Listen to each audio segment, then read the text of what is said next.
Okay, great. Welcome, everybody. I'd like to call to order the Washoe County School District Oversight Panel for School Facilities, Thursday, June 4th, 2020 at 4 p.m.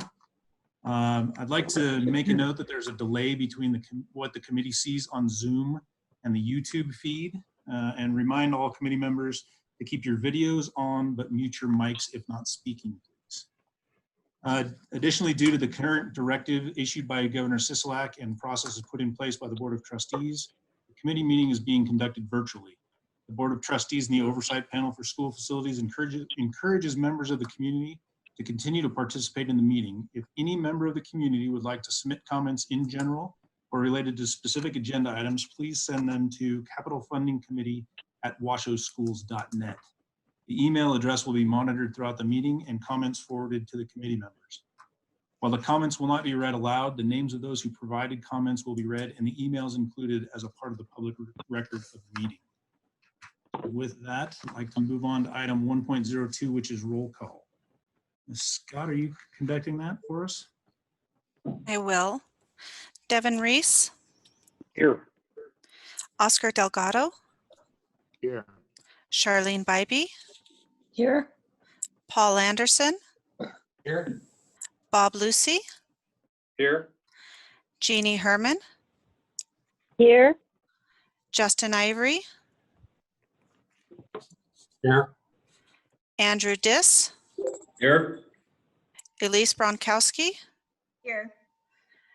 Ben Hutchins. Here. And Dave Solero. Here. We have a quorum. All right, thank you very much. With that, we will move on to item 1.03, which is public comment.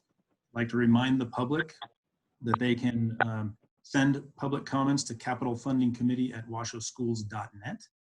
Ms. Scott, do we have any public comment for general public comment? Not at this time. Thank you very much. Moving on to item 1.04, action to adopt the agenda. So moved. Devin Reese. Okay, thank you very much. Second, Paul Anderson.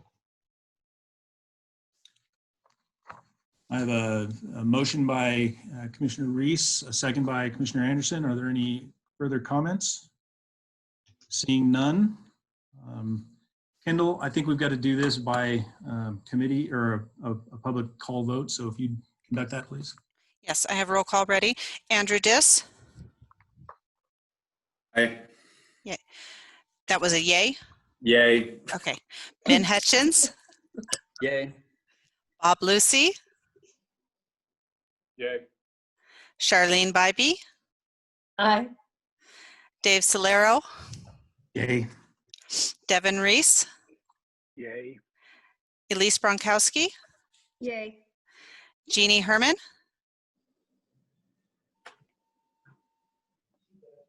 Jeannie Herman. Yay. I got you, Jeannie. Thank Yay. you. Thank you. Justin Ivory. Yay. Oscar Delgado. Yay. Paul Anderson. Aye. Thank you. All right, that will take us on to item number 2. 2.01 is a discussion and possible action to approve the minutes from the June 6th, 2019 Oversight Panel for School Facilities. Ben Hutchins, move to approve. Second, Devin Reese. I've got a motion by Hutchins, second by Reese. All those, any other discussion? Seeing none. Scott? Okay, Andrew Diss. Yay. Ben Hutchins. Yay. Bob Lucy. Aye. Charlene Bybee. Aye. Dave Solero. Aye. Devin Reese. Aye. Elise Bronkowski. Yay. Jeannie Herman. Aye. Justin Ivory. Aye. Oscar Delgado. Yay. And Paul Anderson. Aye. Thank you. All right, that takes us to item 2.0. Washoe County School District Superintendent, Dr. Kristen Mcneil. Well, I'll introduce her really fast because I'm sure you all know her, but it gives me absolute great pleasure to introduce our permanent superintendent, Dr. Kristen Mcneil. Thank you very much, Pete. Thank you very much, Vice Mayor. Thank you, everyone. Just super thrilled to be here. And I just want to do a tremendous thank you for everything that you have done. You know, these are very, very challenging times for all of us across our community, across our country, particularly at this point in time. But I just want to thank you for the work that you have done. You know, we have a lot of good work that is happening. And, you know, we're going to be celebrating the opening of 2 of our schools. And that's a direct result of your continued commitment to this work. John C. Bohatch, Marcy Hertz. We've got a Cold Springs groundbreaking here hopefully within the next couple of months. We've had to put that off. But just a huge thank you for everything you do, for the amount of time that you spend, the important decisions that you make. It means such a tremendous difference to our families. And, you know, I just also want to say on Sunday, the Washington School District, along with our Board of Trustees, put out a statement for what's happening within our community and across our country. And words matter. And I've been in 4 separate area meetings with our schools today, just talking with our principals, talking with our teachers, making sure that our students are okay, our families are okay. And I just want to thank you for all of the support that you've given our school district, our school police officers, and our families. So on behalf of the board, thank you for what you're doing as well. And just super quick, if you have not gone to kolotv.com to see our senior recognitions, our high schools are just doing a yeoman's job on doing senior celebrations across our community, in person and also on a broadcast. So go to KOLO, make sure that you bring a box of tissue with you. We have TMCC High School up there now, as well as Piccolo. Just fabulous presentations. And I'm going to tell you, as a mom with a senior graduating, it's not what we expected. You know, none of us signed up for this. We didn't think we were going to be in a global pandemic in June. But I'm going to tell you, our high schools have really stepped up to the plate on this. So just thank you once again for everything that you have done. All right, thank you very much. With that, I think we'll move on to item 2.03, introduction of new oversight panel for school facilities members. I do want to make sure, remind everybody to please mute your mics if you're not speaking. Thank you. So I'd like to welcome Elise Bunkowski, who was approved by our Board of Trustees on March 10th, but with everything that's happened, this is her first meeting with the Oversight Panel and the Capital Funding Protection Committee. So perhaps, Elise, if you just like take a couple seconds to tell us about yourself, that would be fantastic. Sure, thanks, Pete. So I am the incoming budget director effective July 1st at Remodels Community College.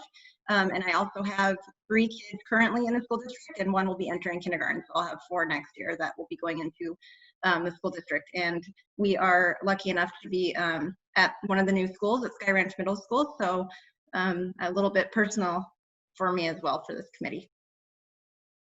I'm excited to help you guys and be able to provide information, and I look forward to talking with you all.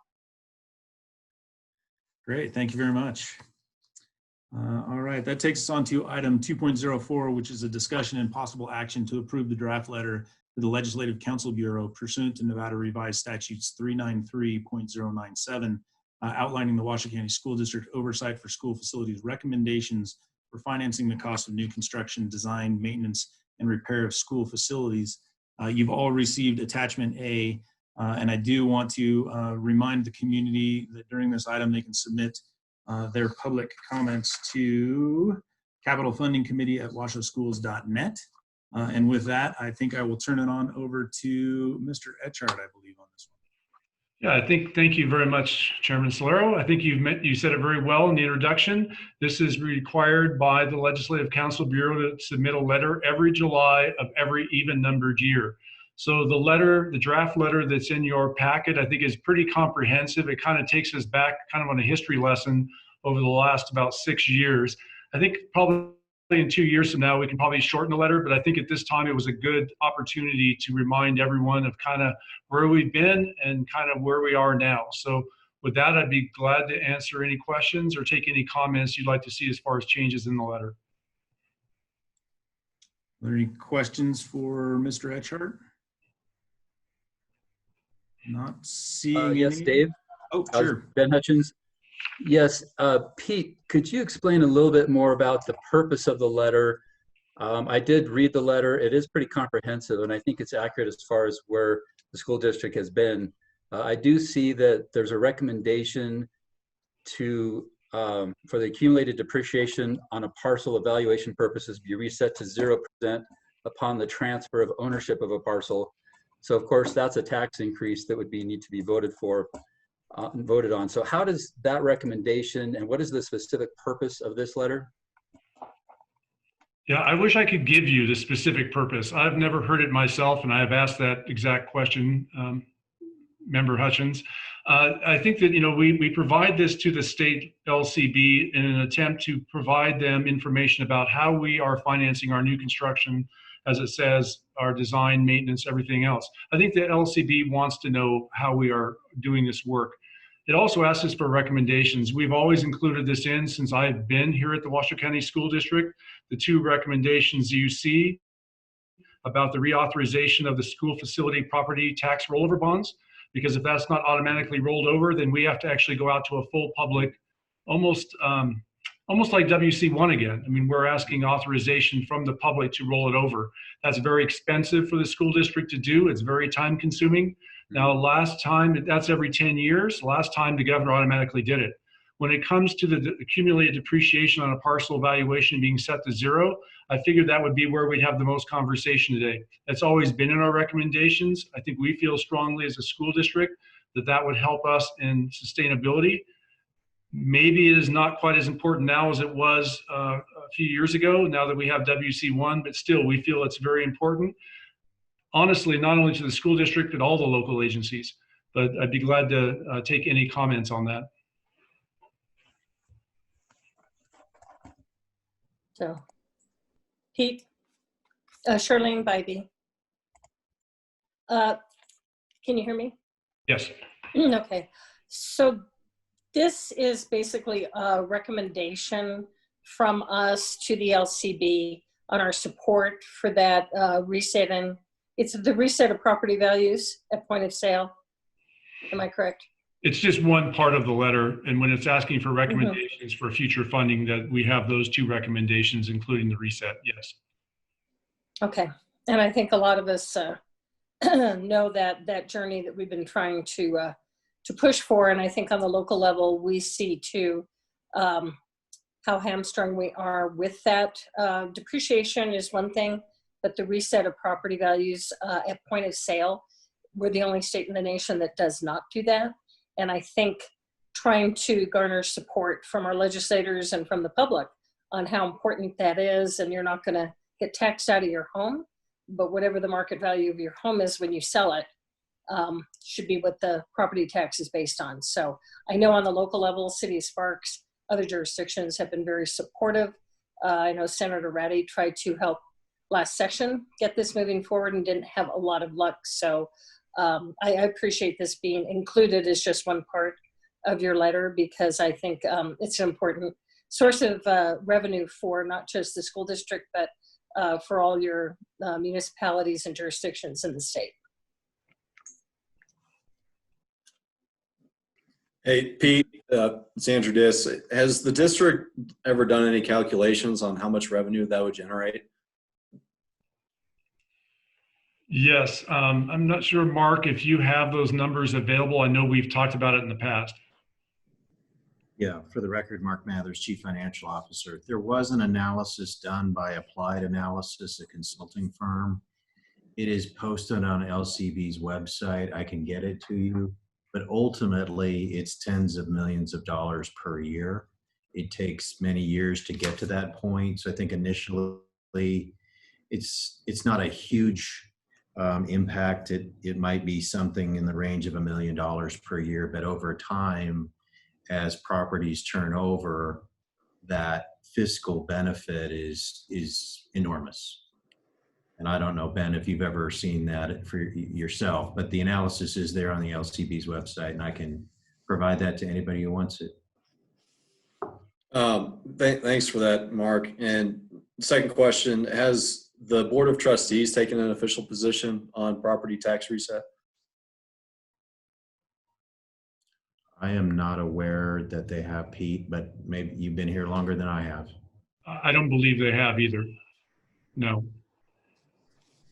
So my only comment is I don't have any issue supporting it, but I just wanted to be clear to the committee that we would be taking a position that the Board of Trustees hasn't taken on this yet. It's just so everybody's aware. Yes, it's Mr. Chairman, Dave, if I may. So I don't have a problem recommending support of this letter. It's going to the LCB saying this is a funding source that we think that would be fair, that would be reasonable to consider, but I'm assuming this would go to the public at large for a vote, since it does seem to be a tax increase. Ben, Mark Mathers again, I'll answer that. There was a constitutional amendment that had been submitted to the legislature.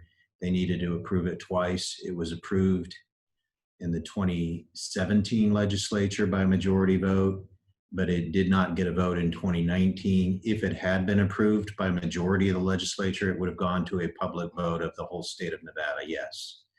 The other way to make that happen is a 2/3 passage by the legislature.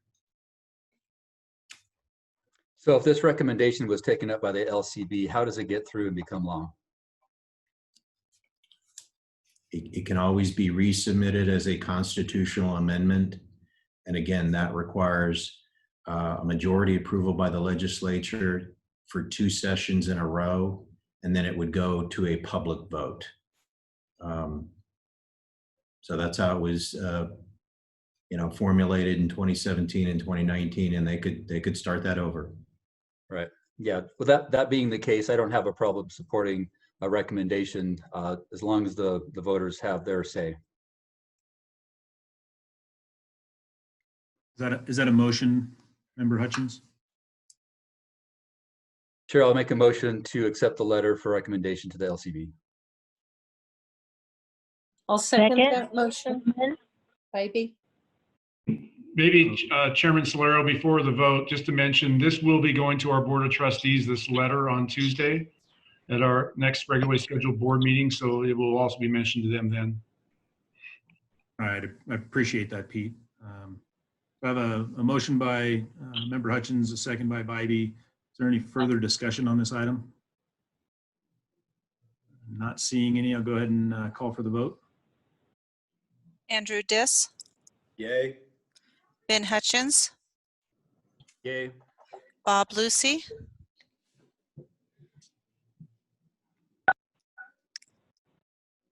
Bob Lucy,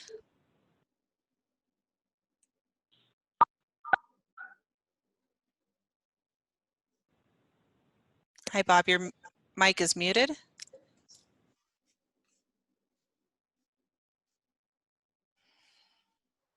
Let's skip Bob for a moment. Dave Solero, Yay. Devin Reese, Aye. Yes. Elise Bronkowski, Yay. Jeannie Herman, Aye. Justin Ivory, Aye. Oscar Delgado, Yay. Paul Anderson. Aye. My apologies. Charlene, did I get you? No, but I'm Okay. an aye. Thank I'm you, an aye. Charlene. Bybee, aye. Mhm. Okay, and we'll have Bob Lucy, no vote. That's all. Thank you. Ms. Scott, I believe Mr. Lucy did vote. He kind of came in over the top of me. I apologize. I just note for the record, I believe he was a yes.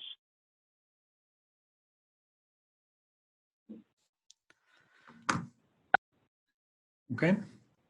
Thank you.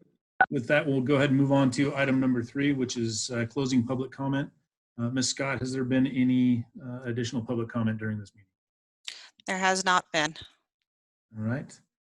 Seeing no public comment, we'll move on. So item number 3.02, the next meeting, Mr. Etchart, I'm guessing that's going to be probably about a year out, maybe 2 years for this committee. So I think we'll just leave it as to be determined, and we will notify this committee well in advance of the next meeting. And then with that, we will go ahead and move to 3.03, which is adjournment of the the Oversight Panel for School Facilities. And if it's all right with the group, we will go ahead and move on to the Washoe County School District Capital Funding Protection Committee meeting of Thursday, June 4th, 2020. We'll call that meeting to order. Again, there is a delay between what the committee sees on Zoom and the YouTube feed. So committee members, please remember to keep your videos on, but mute your mics when you are not speaking. Due to the current directive issued by the governor, Governor Steve Sisolak, and the process put in place by the Board of Trustees, the committee meeting is being conducted virtually.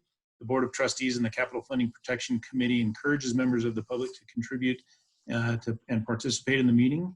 If you or if any member of the public or community would like to submit comments in general or related to any specific agenda items, please send them to capitalfundingcommittee@washoeschools.net. The email address will be monitored throughout the meeting and comments will be forwarded to the committee members.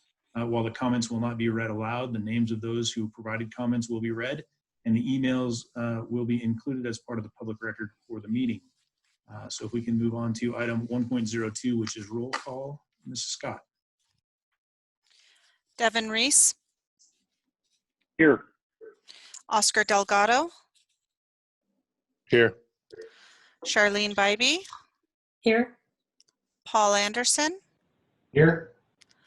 Bob Lucy,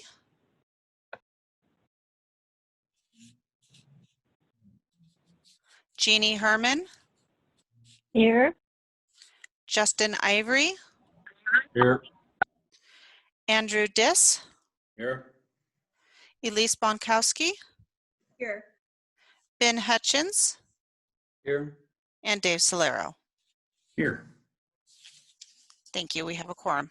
All right, thank you. We will move on to item 1.03, which is public comment.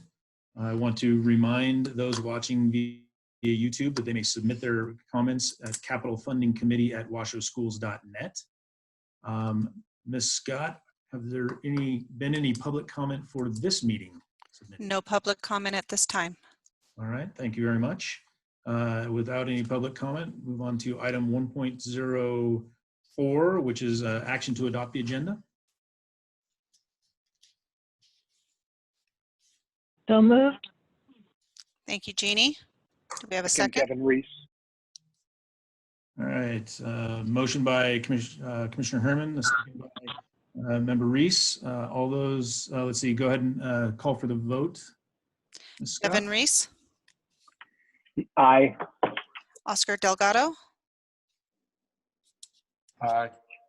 Charlene Bybee, Aye. Paul Anderson, Aye. Bob Lucy, Jeannie Herman, Here. Yes, aye. Justin Ivory, Aye. Andrew Diss, Aye. Elise Bonkowski, Aye. Ben Hutchins, Aye. and Dave Solero. Aye. All right, that takes us on to item 2. Is there any public comment on anything in item 2, Ms. Scott? No public comment at this time. All right, thank you very much. So 2.01 is discussion and possible action to approve the minutes from February 6th, 2020 Capital Funding Protection Committee. Ben Hutchins, So moved. second. Ben Hutchins, second. And who And was the the motion motion? was Devin Reese. So a motion by Member Reese, second by Member Hutchins. Any comment? Seeing none, please call for the vote. Devin Reese, Aye. Oscar Delgado, Aye. Charlene Bybee, Aye. Paul Anderson, Aye. Bob Lucy, Jeannie Herman, Aye. Justin Ivory, Aye. Andrew Diss, Aye. Elise Bonkowski, Aye. Ben Hutchins, Aye. Dave Solero. Aye. Thank you. All right, moving on to item 2.02 is a presentation and discussion on the fiscal year 2021 capital renewal program to include projects throughout the Washoe County School District pursuant to the attached list of program projects and associated costs for each project. And I believe Ms. Golden will be presenting this item. Correct. Thank you very much. Teresa Golden, Director of Planning and Design for Capital Projects. Here today to present to you our capital renewal program for 2021. Every year, our Capital Projects Department does provide an annual accounting report to the Board of Regents in December. But I did just want to give a brief status on a few things for the last year in 2020 and what's been going on in our world. We have designed and bid 63 projects over the past fiscal year for approximately $44 million. Those projects can range from a very small flooring project in a bathroom to a plumbing project or a drainage project or a major HVAC system replacement. And an example of that is right now at our Palmer Elementary School. We are replacing that entire HVAC system as we speak. That project just started about a week ago. But one big project that I did really want to highlight today, and that is we are coming to the conclusion of a 3-year energy performance project that McKinstry Company is doing for us. This project has been spearheaded by Jason Geddes, who is our Manager of Energy Conservation. And the scope of the project, the items are listed here. And even though all these items may not have been completed at every school, you can be sure that every school probably was touched in some way, shape, or form over the past 3 years as part of this project. We are anticipating some significant savings in regards to operation and utility costs.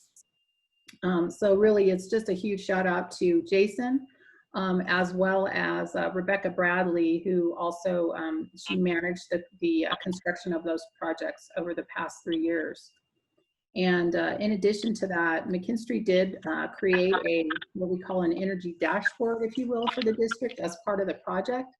And you can go to this website here, click on that, select pretty much any school in the district, and it will show you the energy performance project that has been completed there, as well as the anticipated savings for that project.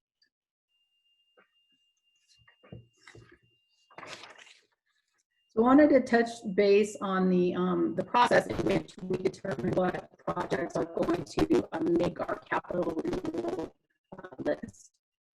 For those of you that are not aware, the process. And really it starts out with our safety and assessment department within capital projects. They go to all of our schools annually. They do inspections of all of our major systems, our mechanical, electrical, structural, painting, flooring, ADA. They do the assessments and put in what they feel like are the highest needs for maintenance. And they put that information into what we call our facility condition index. And that is a software system. It takes the information and interpolates it, and then it spits it back out. And it gives it each item a rating from 0 to 10. 0 being the most urgent item that needs to be done, and typically those are safety issues. And a 10 is a lowest priority project on the list. And then from there, our assessment team analyzes those even further. So for example, we have probably 100 or more projects that are given a rating 3, for example, and they prioritize those projects even further for us. Once that's done, they hand over those project lists to our planning department, and then our planning department puts together cost estimates for each of those items, and that's how they end up on our allocation for capital projects. The assessment department, as well as IT, also takes all of our maintenance projects and puts that information into this data gallery. So again, this is another website that you can go to and click on any school, and you can see what maintenance projects have been done in the past and the maintenance backlog also for all those schools, and the costs that are associated with each of those projects or items. The Safe and Healthy Schools Commission is another way that we are often tasked with projects. As the name suggests, they are always self and health related. A good example of that is our single point entry projects at the elementary schools that we just finished about a year ago. So that is another way that projects will come down the line and end up in our allocation program. Another process that we did just implement this year is we are inviting our leadership team to provide or asks for projects that are education related at the schools. So they are given a form, they can fill out the form. If they've got specific projects they want to do at a particular school, those are then submitted to our executive leadership team for analysis, and then they decide whether or not they will put them on the capital renewal plan. Grants and remodels is just something I wanted to touch base on. Those actually are not part of our renewable budget, but just wanted to mention them real quick. Grants obviously are funded from other sources, but oftentimes those smaller projects like this are related private donors will give us money to do projects. Incline High School is a good example of that. We're doing a theater remodel right now. I'm just finishing that up at Incline, and that was a related project. Remodels are a type of project that are funded directly by the schools themselves. And both these remodels, grants, and donor projects are all managed by remodel department within capital projects. Can you guys all hear me okay? Because I'm getting the speaker message on my computer. Kind of breaking up a little bit, Teresa, sometimes. But it Okay. seems like after you pause, it comes back strong. So when it does it, you might want to just stop for a couple seconds. Okay, maybe I just need to slow down. All right, next slide, please. So this brings us to our proposed allocation plan. This list shows all of the different categories that we divide our projects into. For example, as you can see, AA, we have asbestos abatement projects, and then all different kinds of carpentry projects. The amounts are estimated budget in the right-hand column. Those budgets include all the money it takes to complete these projects. So, for example, they include all the design fees, including all of the consultants that we need to hire. Some of these projects may take one consultant. Some of the projects may take three, depending on the complexity of the project. They include construction permits. They also include staff salaries. So any planners or the project coordinators or project inspectors that are working on these jobs, their salaries come out of this budget as well. So our total budget is $25 million for this requested allocation.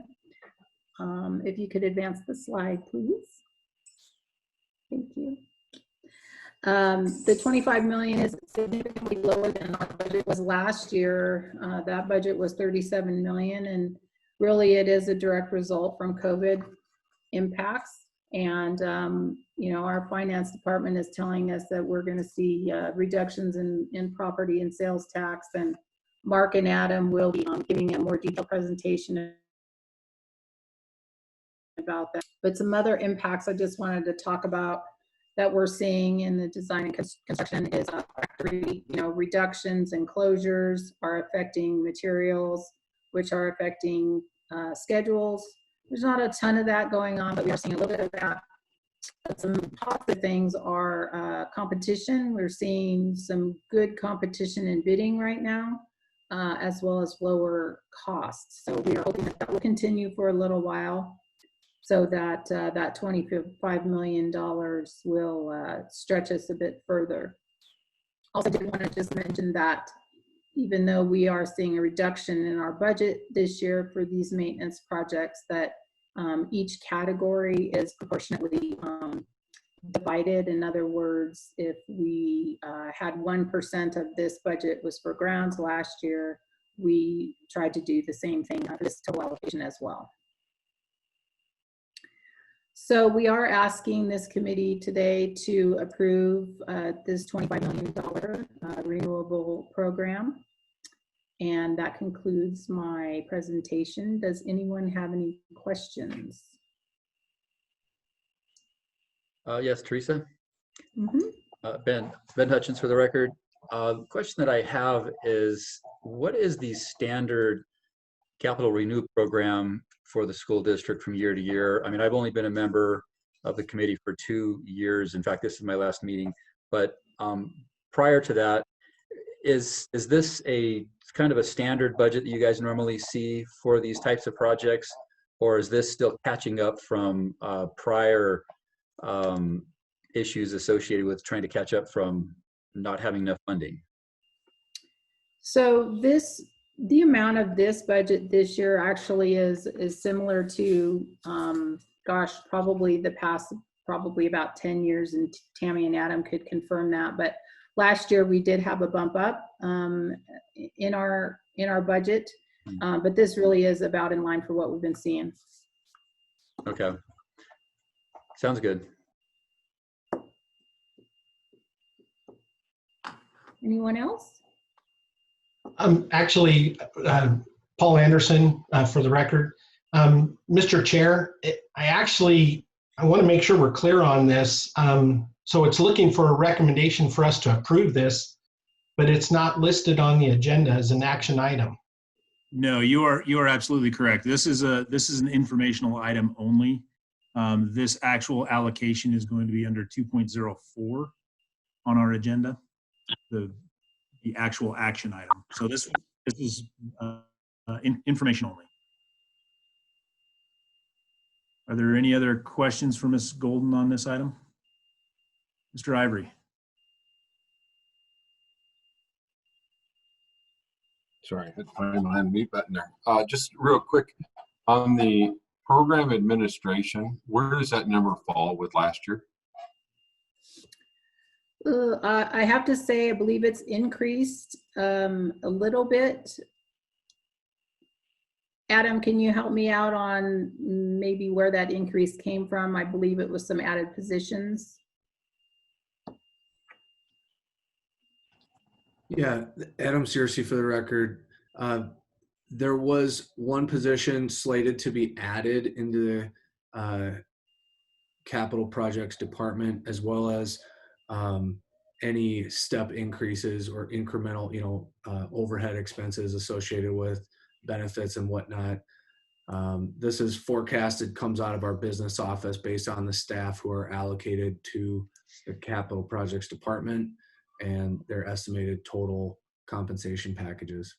So it has increased. I don't have the precise number, but it's in line with those factors, as well as the addition of, I believe, one position.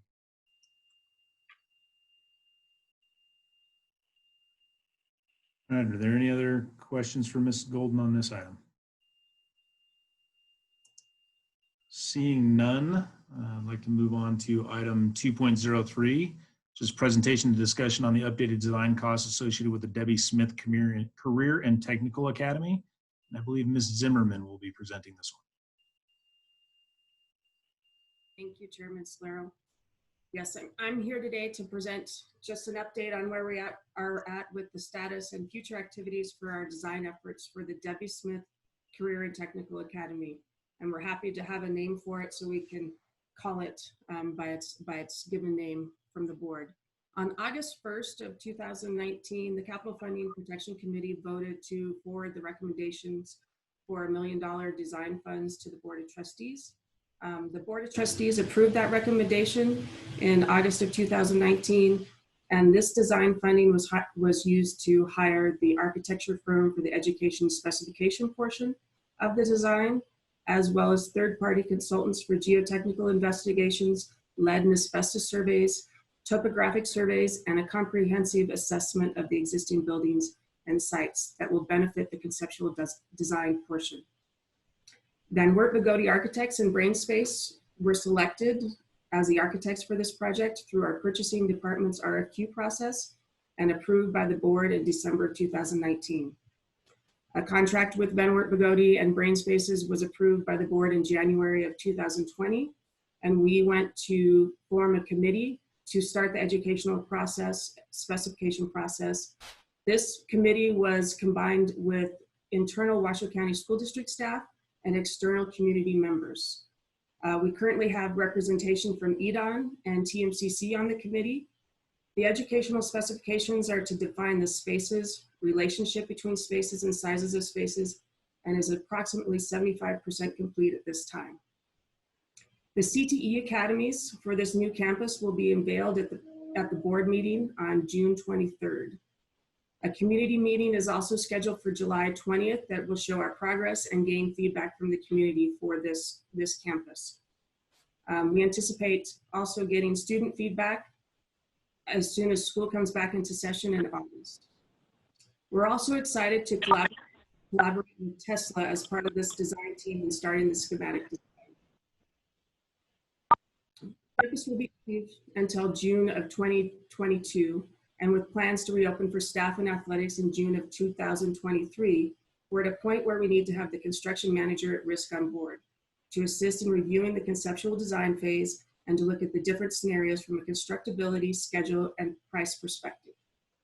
Our purchasing department has issued an RFP for the construction manager at risk, and we intend to award in early August of 2020. The design funding requested is to procure the pre-construction services of the selected CMAR and other third-party consultants required to complete the design of the new school. A future request will be made for the full funding, including schematic design development and construction development, in approximately October of 2020. That concludes my update for this campus and where we're at with the design. If the committee members have any questions or comments, I'd be happy to take those. Are there any questions for Ms. Zimmerman on this item? Not seeing any on my screen here. So this was an informational item only. So we'll go ahead and move on to item 2.04, which is a presentation, discussion, and possible action to recommend the Washoe County School District Board of Trustees approve the allocation of $25,500,000 for the 2019-2020 E Major Projects Program. That is attachment B in your packet. And I believe Mr. Etchart is going to kick us off with this item, if I'm not mistaken. Thank you, Chairman Solero. So this is the funding recommendation. And I'm sure this is a sheet that a lot of you have become very familiar with as we've been using this. But for our new committee member, Ms. Bonkowski's benefit, I'll kind of go through it really quickly. So on the left is the list of projects, and these are the list of projects from the 2016 Capital Funding Initiative, or WC1. We continue to bring that. This is what we took to the taxpayers, to the voters. In the green is tonight's budget request from that you've heard the presentations on. In the purple is the total cumulative budget allocation since we began this program back in 2016. And then on the right, this is actually something new I want to point out to everyone. What it is now is a running total of how much of the budget authorization has been committed as of this time. As you'll see on there, as of May 15th, this is how much has been committed. Of that $908 million, we've currently committed $465 million toward these projects. So for now on, as we bring these to you, we're going to keep that running total going. And with that, I'd be glad to answer any questions that you have on this. All right, are there any questions on this item for Mr. Etchart? Mr. Chairman, if I may. Sure. Pete, I'm not sure the best place to bring this up, but this one seemed to me like the closest to the topic. We had talked about the independent audit and having that as a tool for us to make sure everything's on track. Where do we stand on that? Because I mean, we're getting ready to approve what, $25.5 million. It would be nice to know that that it's being double checked. That is on tonight's agenda as item number 2.07. You'll be getting an update on where we are with that program. But since you'll be voting on this, I'm not sure if you, I mean, it's up to you, Chairman Solero, if you want to take that out of order and have an update before the vote.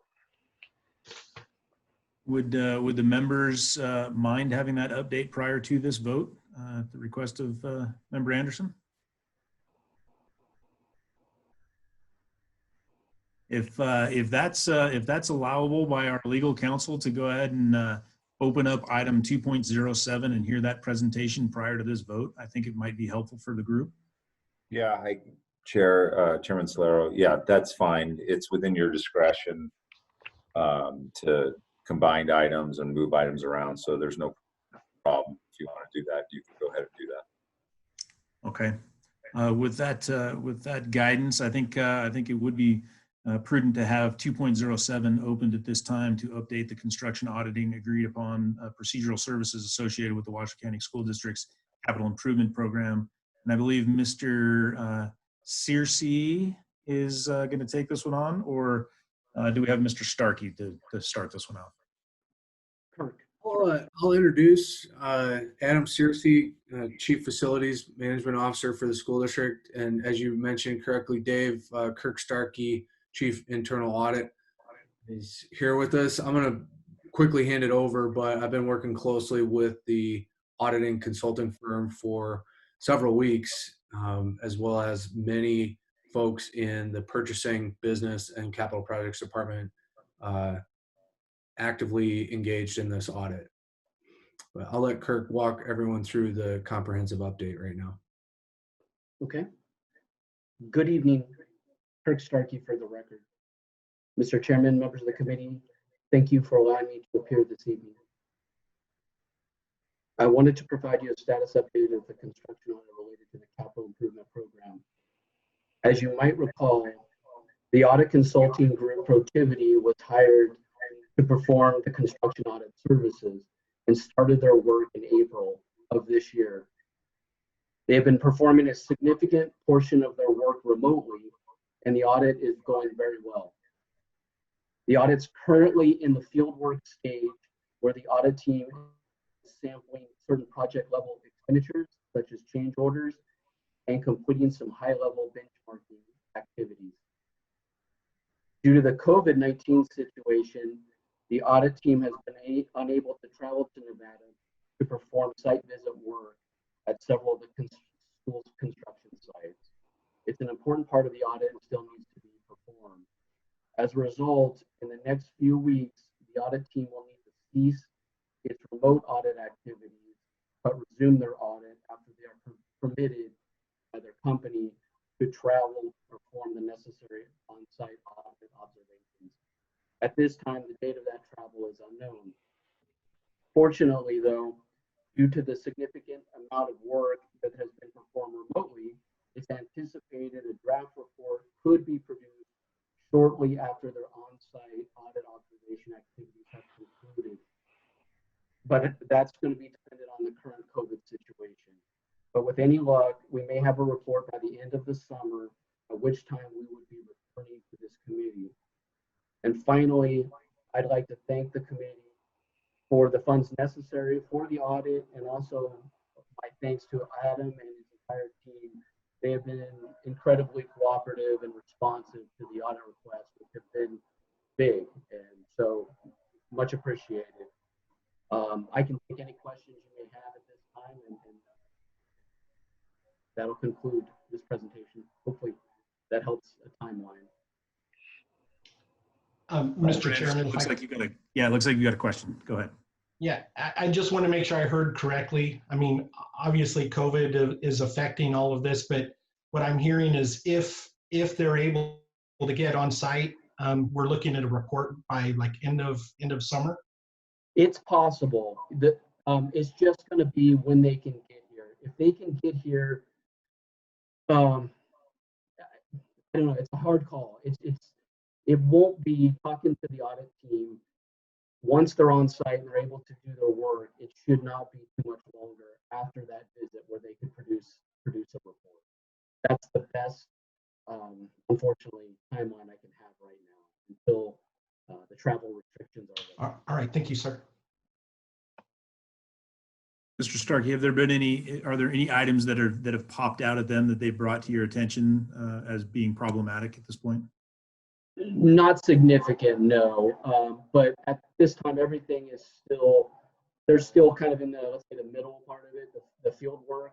So I think we should wait until it's all concluded, but I don't have anything from them that's significant to report, no, at this time, until they're done.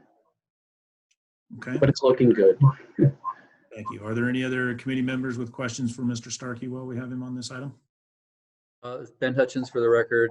I don't have any questions per se, but I do want to thank Mr. Starkey for handling this. And I know I worked with him closely on the scope of service on what we thought should be appropriate for this engagement. And I do think that the information will be relevant for the future. Also, as far as how it relates to the board action for the $25.5 million action item, just as a reminder, you know, it's going to take quite some time to spend all that money. Should the audit report come back or the agreed upon procedures come back with some challenges or some items, of course, all that money would not have been spent at that time. So I think we're probably in good shape for approving that board item, that action item. Thank you. Are there any other questions or comments from Mr. Starkey?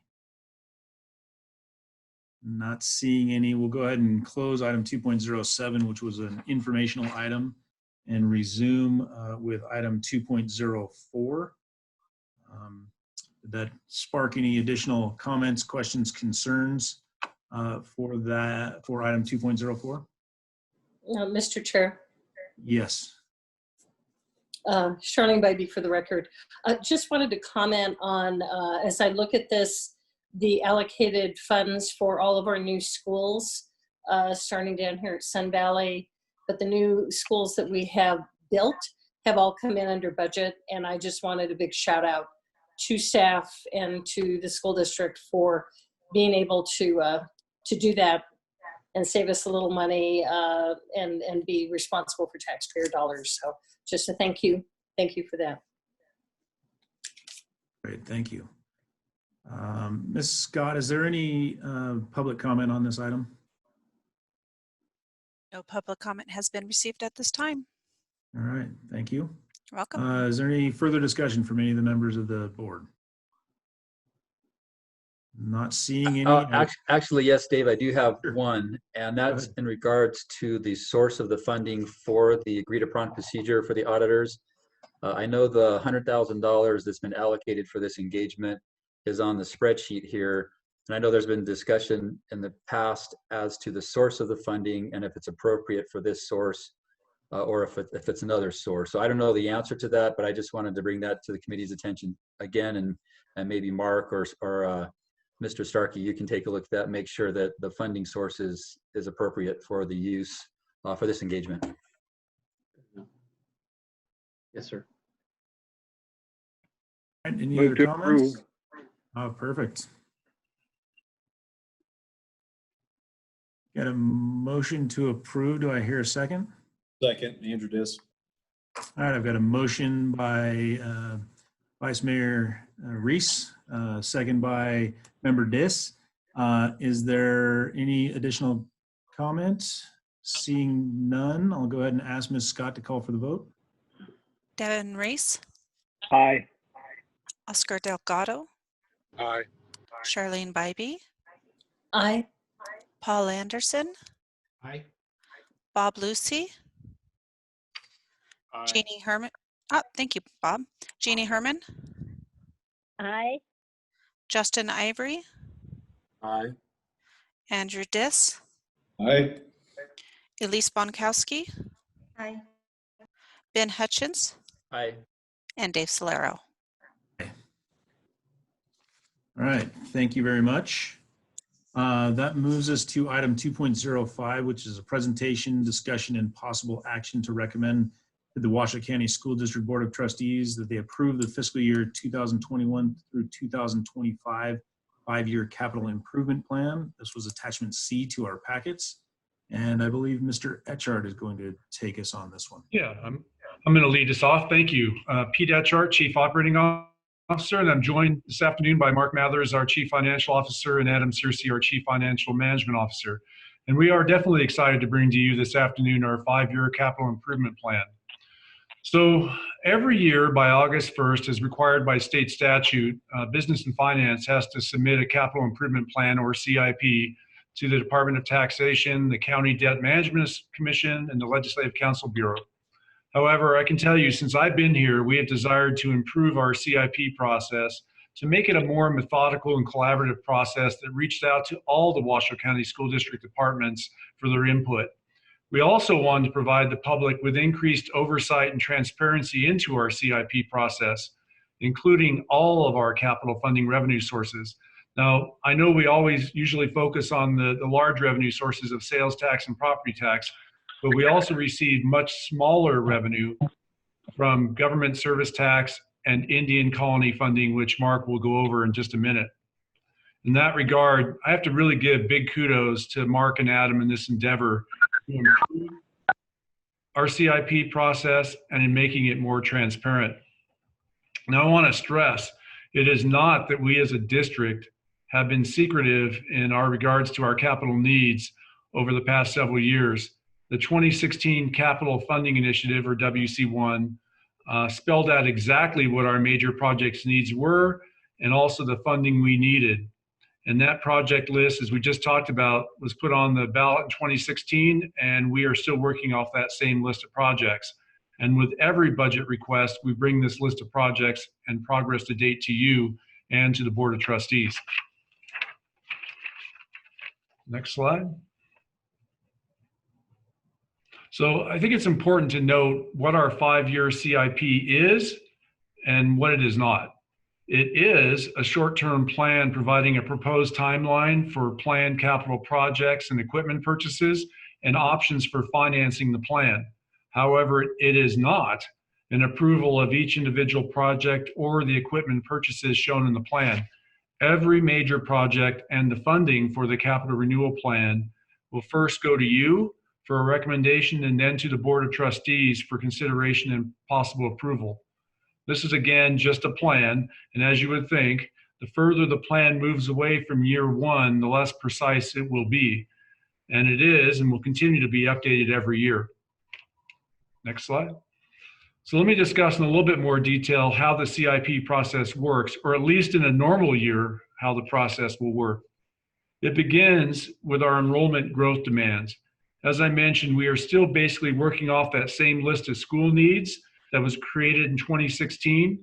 And I feel that is really a testament to our planning staff that the schools that we knew we needed in 2015-16 are still needed today. But as we have also always stated, we will only build these schools when we need them. Growth projections change, demographics change, and the timing of developments change. But besides new schools, we look at the needed renovations of our existing facilities, such as Swope Middle School, O'Brien Middle School, or Nutrition Services Center. And we continually look at the prioritization of our critical repair needs at all of our facilities. Now, one of the big improvements to the process is that Adam put together a developmental needs request form that went out to all the various departments, asking them what their needs are.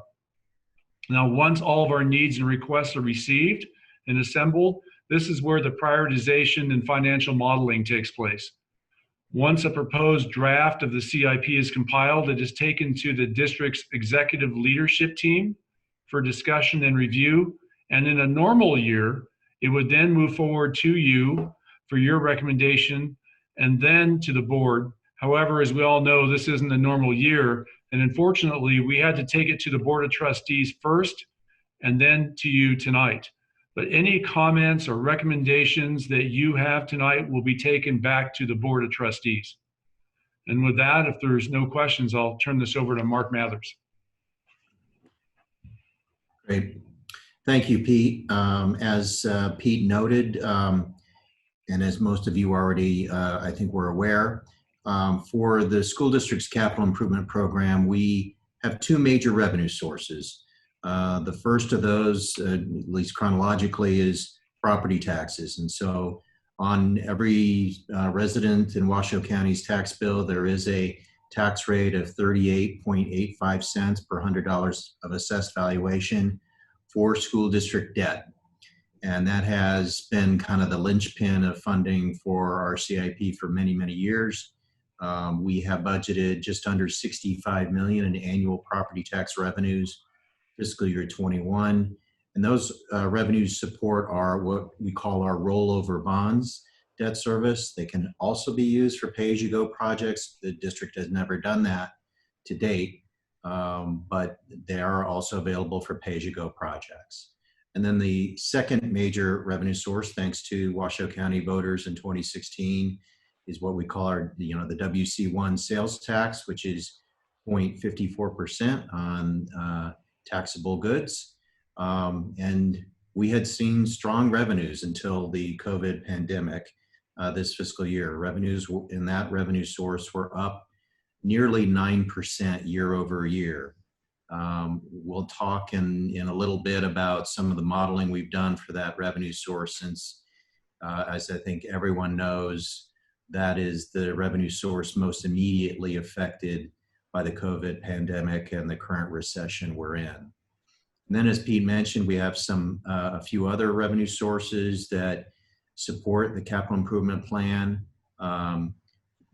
One of those, the largest of those minor sources, is the government services tax. This is the tax on vehicles, again, that all county residents pay, and we get a portion of that tax just like cities and the county does.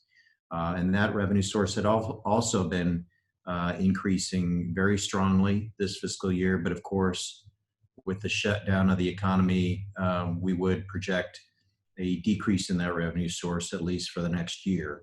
So those are the three major revenue sources, if you will. With each of those revenue sources, we can use them to issue debt and also finance facilities on a pay-as-you-go or a cash basis. For those who might be new to the committee, we did choose to use pay-as-you-go for Bow Hatch Elementary School.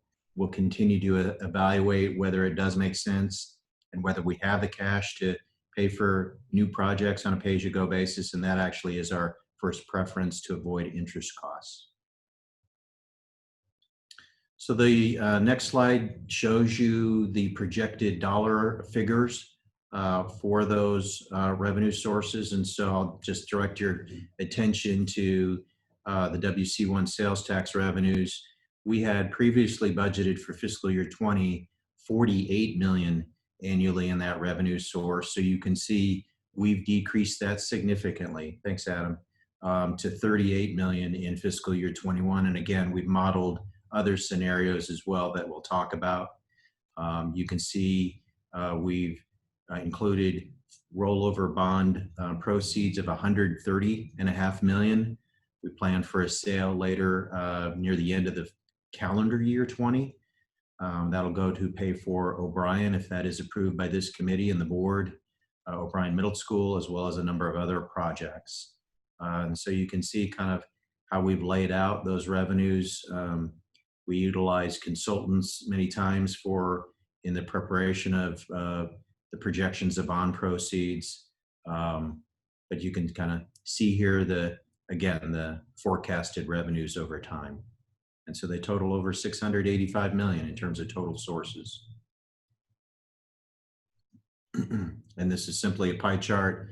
We begin, the capital improvement plan with a beginning fund balance of nearly $125 million. We're projecting total WC1 sales tax revenues over the next 5 years of $209 million. We'll issue some bonds pledging those revenues totaling $43 million. And then we have rollover bonds as well, projected of nearly $250 million. So this is obviously a significant capital improvement plan. We're very fortunate the voters did approve WC1 so we can fund these many facilities, but it is a significant undertaking for sure. And with that, unless there are questions, I would turn it back over to Adam. Okay, thanks, Mark. On this slide, we see the detailed breakdown of the expenditure side of this 5-year CIP. as Pete mentioned, as we go into the future, these forecasts and these estimated project budgets become less and less precise. But also, as Pete mentioned, each year we will be reevaluating them both in terms of their estimated budgets as well as the timing and need. So each year evaluating the enrollment growth and ficus deficiencies, et cetera, and helping determine which of these projects should move forward precisely at the right time. But what you see laid out here before you is our current estimate. I'm going to tell you a bit more in detail about each of these major projects, as well as the annual capital renewal programs that you see kind of highlighted here. This is the program of projects that Teresa Golden described earlier to you for each of our fiscal years coming forward. A similar program will be developed. You can see a somewhat reduced dollar amount in these initial years, anticipating economic slowdown, and then restored to a greater budgetary amount in future years, likely with improved economic conditions. This is a rolled up summary of that same spreadsheet. Totals across all 5 years, but just to put it into context in the larger portions of where this program is allocated. So you can see nearly half of the total 5-year CIP is anticipated to be budgeted for major projects, oftentimes new schools, but we've now done some significant remodels such as the Hug CTE or the Debbie Smith CTE Academy, followed by approximately a quarter of the 5-year program going to the capital renewal, annual capital renewal programs. We've got debt service, as Mark described, of course, our program administration, salaries and overhead for the team and the consultants, some of the fees associated with operating this program, and then a small fraction of the total program going to operations and equipment associated with the delivery of this overall program. So just real briefly, I wanted to touch on some of these major projects. Most of you have heard multiple times on the status of these projects, but because they are such a large portion of our 5-year CIP, we wanted to include them. Of course, the new Proctor R. Hug High School at Wild Creek is under construction as we speak. This is anticipated to open in August 2022. I would like to announce to the board or to the committee, we took the most significant of our anticipated 4 construction contracts to the school board just a week or so ago. And coincidentally, with the timing of the COVID pandemic, saw a marked correction in the market associated with the pandemic. And we received bids across the board that were slightly more than 20% under budget. So we were able to get tremendous participation, very good bid results, and have executed the construction contract for the construction of the building well below what we had previously estimated. So those funds will be managed by our business office, as Mark described, and brought back for reallocation on future major projects as necessary. But if you get a chance to drive by on Sullivan Lane, this part of town, the construction is very active and very impressive as we speak. Similarly, Swope Middle School expansion has been fully funded by this committee, and we actually have started construction just last week. United Construction has broken ground out there on the first Gmp construction contract. This is a rendering of what it's anticipated to look like when it's completed, with the expanded 2-story classroom wing here in the middle and the new gymnasium on the back. So we're looking forward to bidding and contracting for the remainder of that scope, but construction is underway now. And it is also anticipated to be fully completed and open for students August 2022. You're going to hear a bit more about O'Brien Middle School later in this evening's agenda, but this project has been funded for the design phase only, and you'll see in the 5-year CIP construction funding is budgeted, will be brought back to you for consideration and approval in future meetings. Tonight's just an informational update. We'll tell you more about it later, but we are fast and furiously into design and anticipate having this new school open for students August 2022 as well.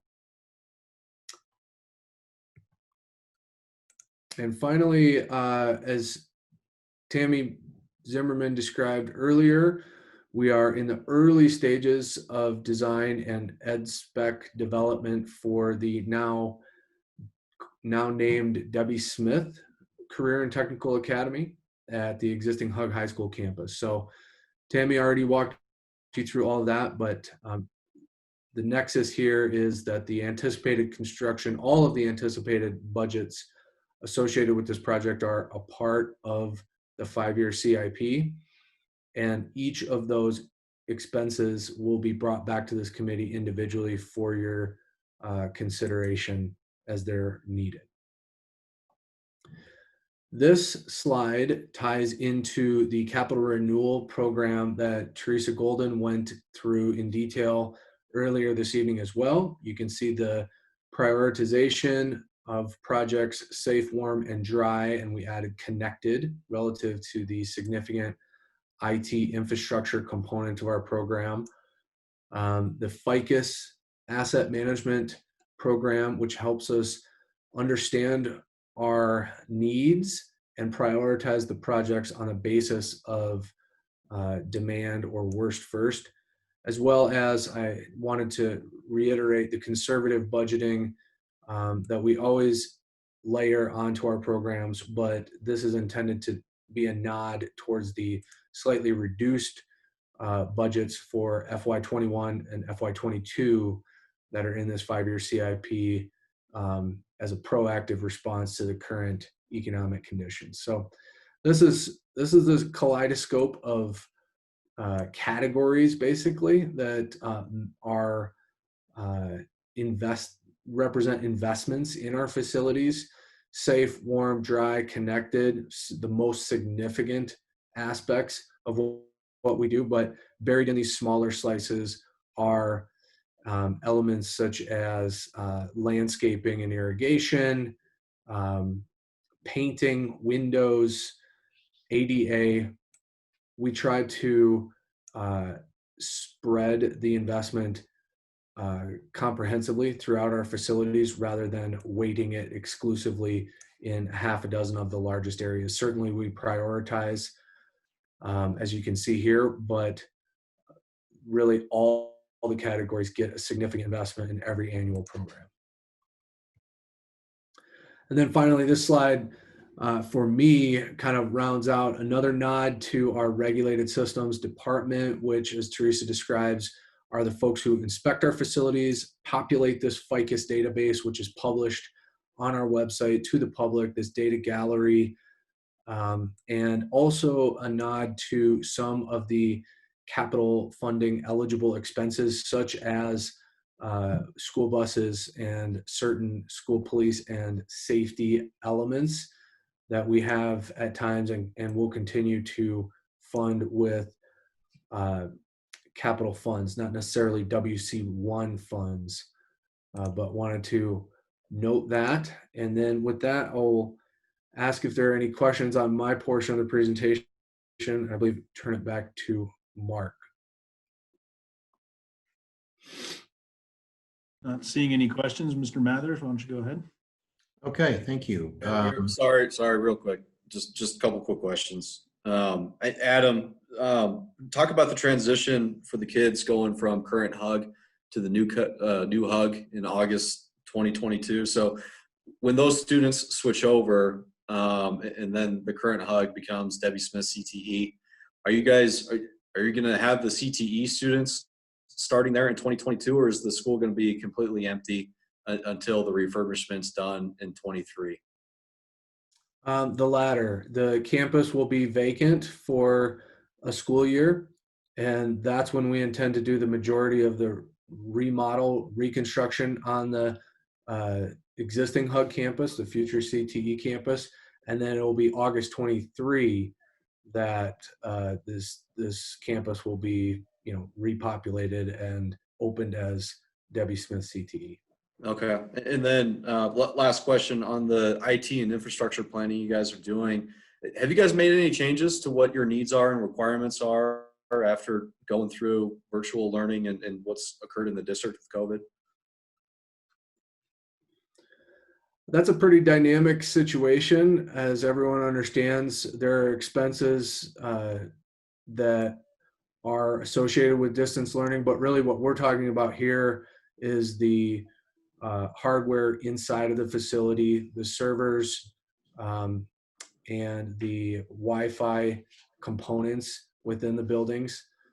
So I'll ask Mark if he wants to expand on that related to expenses associated with distance learning, but really that's separate and aside from what we're talking about here, just making sure that the hardware inside the facilities is replaced in a timely fashion and make sure that we can be connected inside of our schools.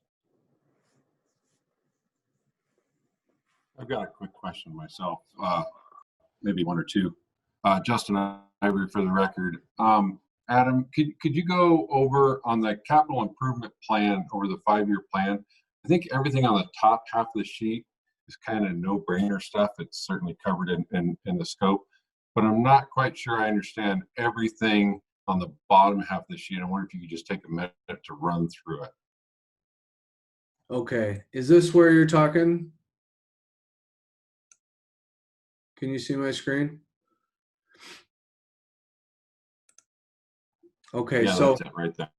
Right, so these are the major projects. These are the capital expenditures here. We've got debt service, kind of Mark mentioned, as we are unable to fund our program on the basis of pay-as-you-go issue debt and need to repay that. So that's factored in overall.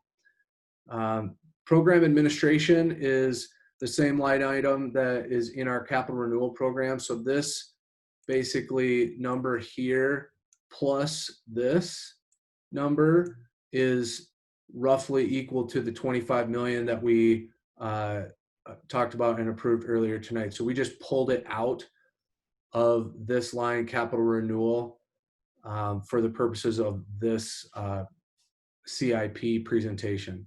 So that's program administration is salaries and overhead associated with running this program. Similarly, GST Program Administration, this is government services tax funded salary and overhead. There's a portion of a couple of positions in our regulated systems division who are funded this manner. It's a small amount, as you can see. And oh, pardon me, this is the overhead and materials associated with that operation. We've got, this is the majority of the regulated systems staff. Okay, so these are the guys that, as I mentioned, inspect our facilities and manage the FICUS database. Their salaries and benefits are paid for through the government services tax portion of the overall CIP. Communications is a budget for the, oftentimes expenses associated with public communications related to the capital program. So whether we're issuing mailers, notifying folks of public meetings, occasionally there are, any number of expenses associated with public events and just general public communications associated with the CIP. This is the budget for that portion of our program. Fleet purchase is related to transportation. It's kind of that last slide that I presented. This is a portion of school bus purchases funded through government services tax as well. School police body cameras, similar, well, as it is kind of self-explanatory. This is something that was required and is also in a, funded out of government service tax monies. And the school police P25 radio system, Washoe County members will be familiar with this. This is something that all emergency responders are required to upgrade to. This is really almost akin to an IT infrastructure expense that is a one-time expense, as you can see here, that we're funding out of government services tax as a part of the overall CIP as well. So I appreciate you highlighting or, asking me to run through this. Hopefully that was helpful. I'd be happy to try and expand on any of these if you wish. Well, I guess my question is, historically, prior to WC1, were these same items used? Because this, I think the majority of the items you're talking about here, because I think we're handcuffed on the WC1 money. So this money doesn't come out of the WC1, it comes out of the other revenue streams. So I guess historically, is this the type of stuff that came out before WC1 was approved? So one thing I should be clear on, everything in this table is a blended total of all of our revenue streams. So we've talked about WC1, we talked about government services tax and a couple other funding streams. This particular table does not distinguish between, or explicitly distinguish between which funding stream is funding which expenditure, et cetera. All of these expenses, were either possible or actual expenses prior to WC1, right? We had debt, we had program administration, we had the regulated systems, staff and salaries, et cetera. Some of these are the fleet purchase, or pardon me, the school police expenditures are somewhat unique, but no, I would say that these expenditures, while the dollars may change, the scope associated with them are scopes associated with the CIP even before WC1 was passed. The only one, this Pete Etchart again, Chief Operating Officer, the only one I would say, and Mark, please correct me on this, is that fleet purchases was a kind of a new addition onto the government service tax. That's kind of been a change as we've gone forward. That is specifically mentioned in state statute that can be used for this purpose. And so fleet purchase is a new addition. That's right. Okay, yeah, I think that answers my question. I understand it's a blend, but for the most part, in the fleet purchase, if you was to expand the spreadsheet and show where each dollar was truly coming from, I believe you'd show that like fleet purchase and some of maybe the play cams and stuff like that aren't actually coming out of WC1 money. They're coming out of the other bond money that is appropriately used for these items. Yeah, I'll jump in. This is Mark Mathers. That's absolutely correct. What you can see is on the first attachment on this item is actually the capital improvement plan. And so you would see on that document a page for each fund. And so you would see on the page for the GST fund, all of that fleet purchase. So you are correct. That's 100% paid by the GST fund. We started doing that actually in the current fiscal year. And that's actually 3.4 million is a medium-term bond that we're issuing to purchase $3.4 million of vehicles. The annual debt service on that is closer to 400,000. But anyhow, you can see the detail on the actual capital improvement plan, which is the first attachment.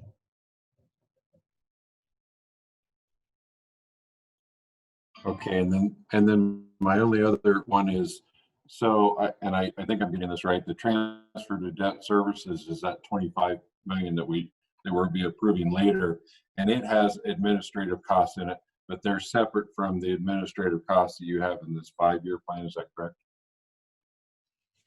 Mark Mathers again. No, there's really, so what that represents, the transfer to debt service funds, is just the WC1 debt service and the GST fund debt service for those vehicles.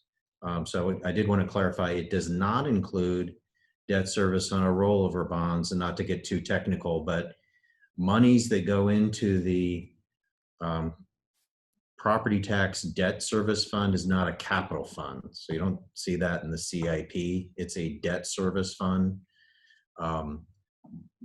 So hopefully I'm answering your question, but no, there are really very limited administrative costs for debt service funds. We don't allocate any of the staff that's responsible for making debt service payments or for managing our debt program, which is primarily me. None of my costs are allocated to debt service funds. All I would say in terms of administrative costs we have there are a $3,500 annual fee for a paying agent to make the payments to debt holders. That's about it. Okay, thank you. Oh, yes, Mr. Chairman, I do have a question. And this is for Mr. Mathers too. I do want to accommodate. I do want to say thank you for you, Mark, and also for Adam putting this information together. This is the kind of information that I like to see as an accountant, and this is the type of information I worked with Mr. Starkey to provide to the committee as part of the agreed upon procedures from the auditor. In looking at this, we're getting a full picture of the capital program from the school district, both on the revenue side and also the expenditure side, over a 5-year window. And that's very helpful when it comes to this committee to approve, very large sums of money for these bonds for these schools. And in looking at the trend on the ending fund balance, I notice an $8.4 million ending fund balance after a 5-year period, which doesn't make me alarmed. I mean, it might make you alarmed going from 81 million to 8. However, I also recognize that the WC1 money was for a large swath of projects that were going to be accomplished over a period of time. So the assumption that I have is that this 5-year window will capture most, if not all, of those projects. Therefore, the 8.4 million will probably be sufficient for the school district's needs moving forward. So that's more of a comment than a question. So I guess the question comes in when it comes to, as an accountant, I always look at debt and how that affects the future. Of course, the revenue sources are strongly affected by market influences. So property taxes, sales taxes, these kinds of things will affect the revenue sources available for future debt service.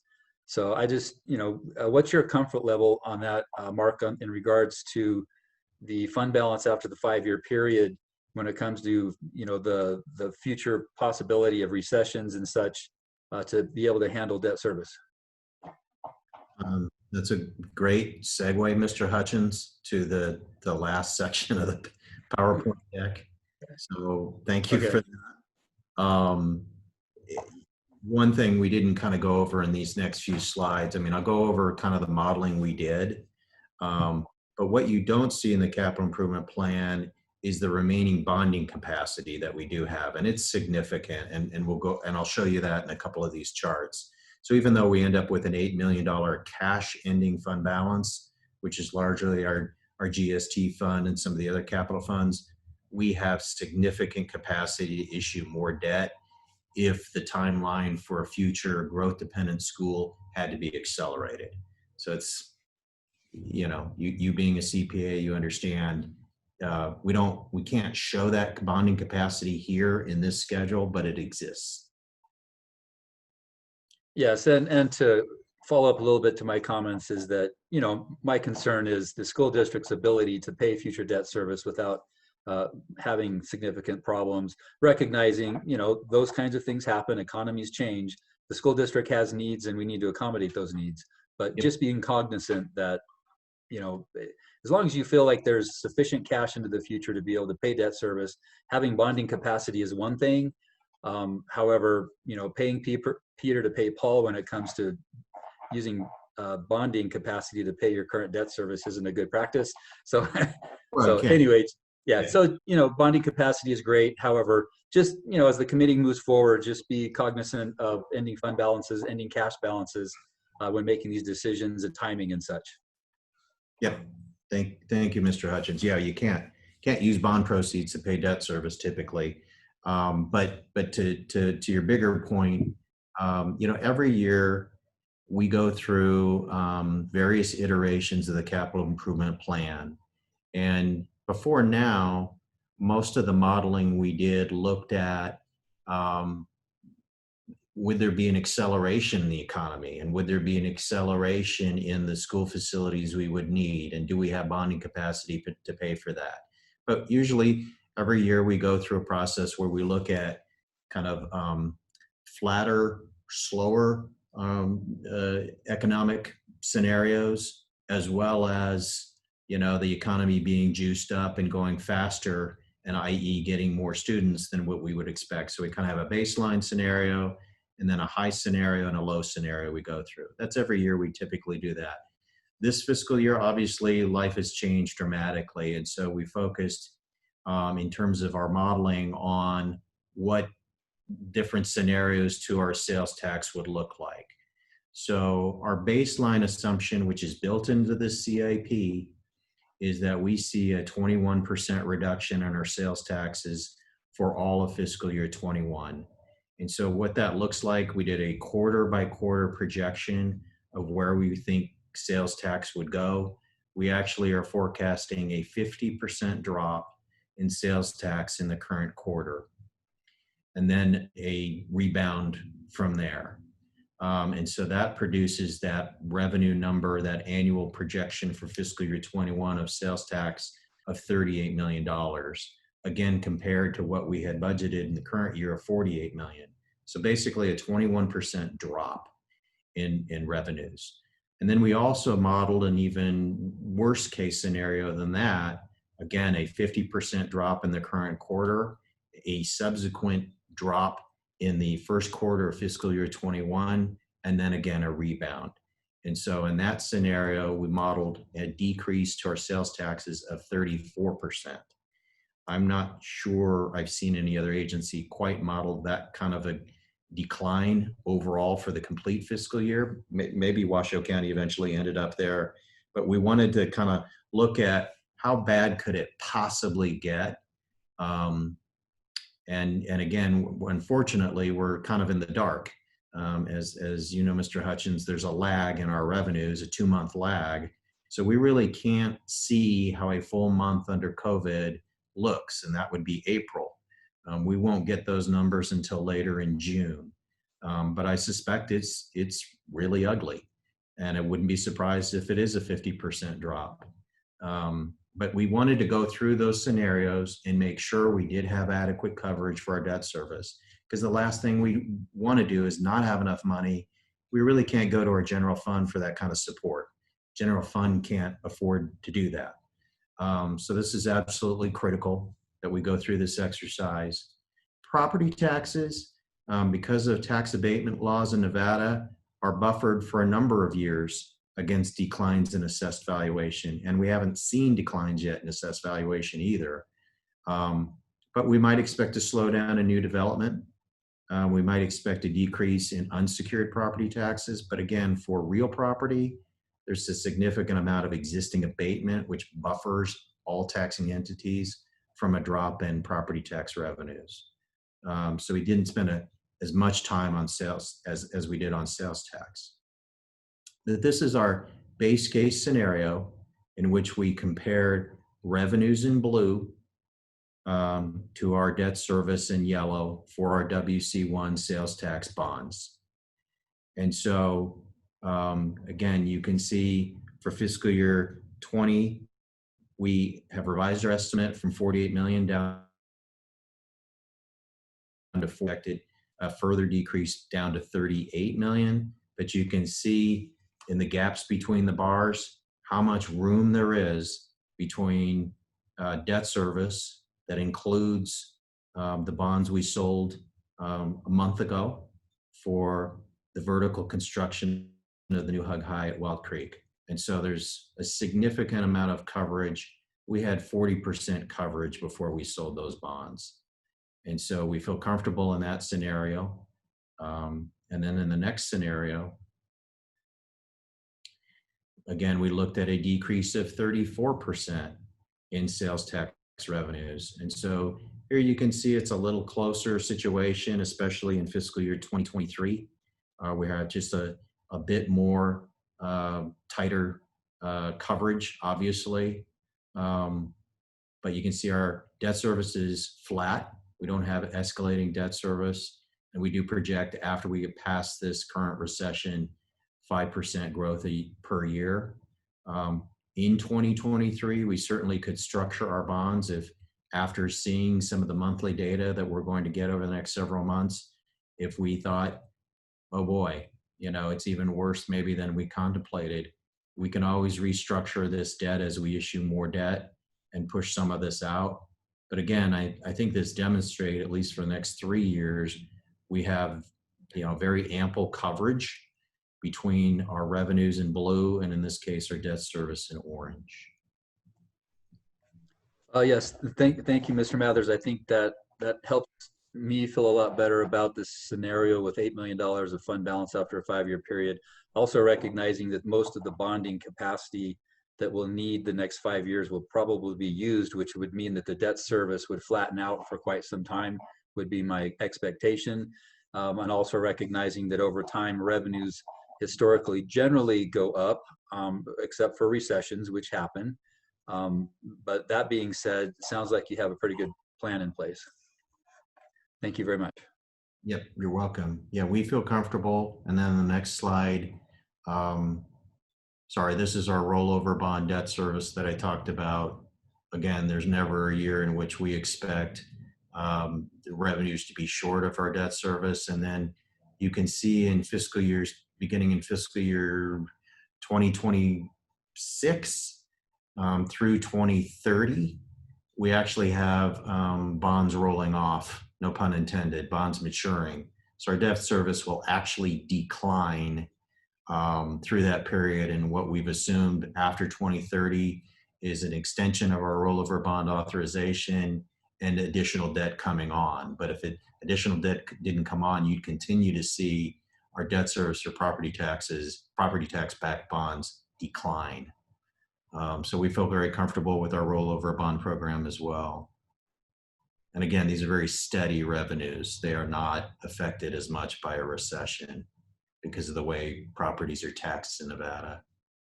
And then turning to the next slide, in addition to all of that coverage that those charts try to demonstrate, we have a significant amount of reserves to cover debt service. So in our property tax debt service fund, again, that's not part of our CIP, but we have more than 40 million that sits there unused, no plans to use it.